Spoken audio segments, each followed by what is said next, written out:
chaos left. Thanks for taking the time, Justin. Got questions for Justin Robinson?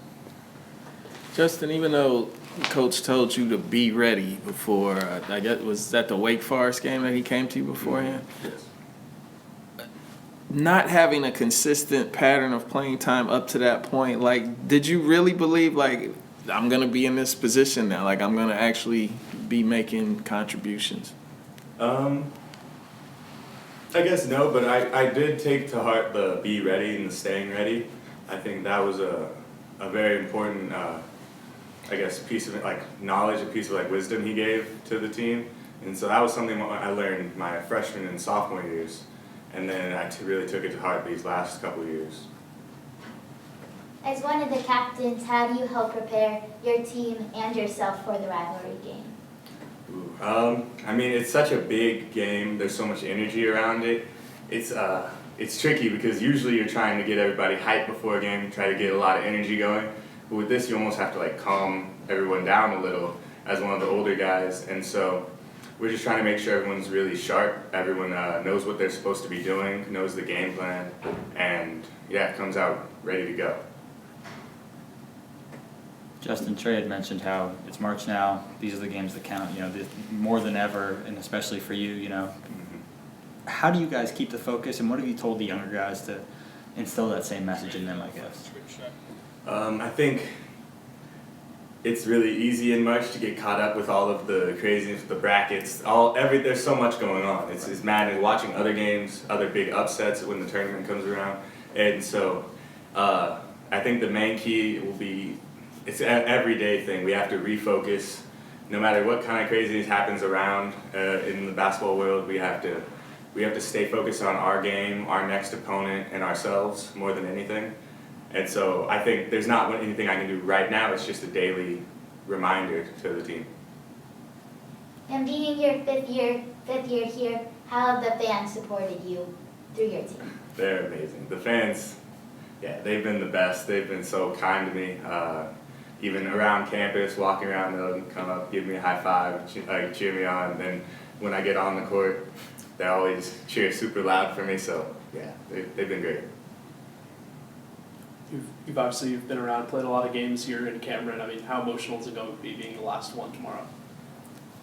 I haven't really thought about that part yet. I'm really excited right now because the Carolina game, the home Carolina game, is always my favorite. Just going into it, the atmosphere in Cameron is really electric, and the fans are amazing. And so right now I'm just super excited to get to that, to tomorrow night, to get to that game.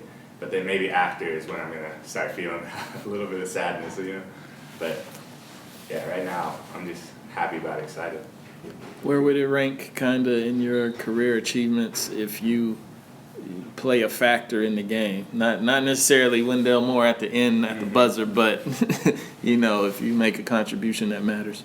I think that would be huge. That would mean a lot to me because this is one of the biggest stages. This is one of the biggest rivalries. The tradition behind it. And to come out here and help Duke get a win, that'd mean everything to me.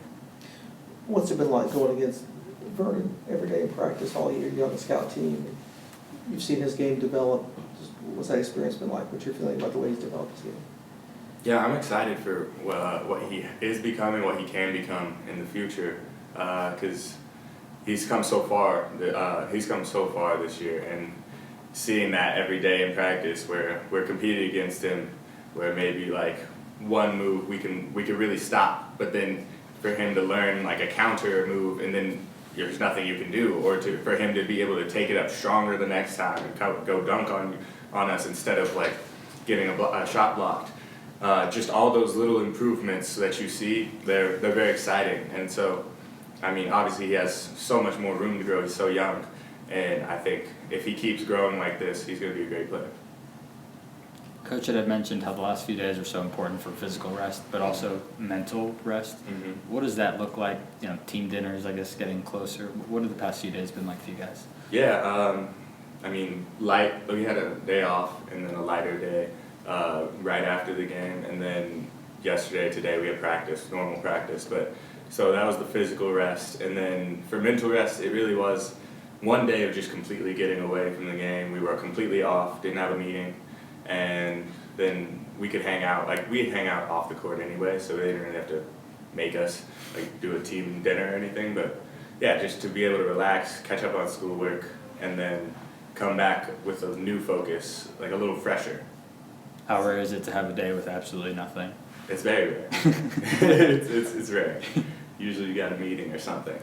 Was it important for you to go to an academic school like Duke while pursuing basketball?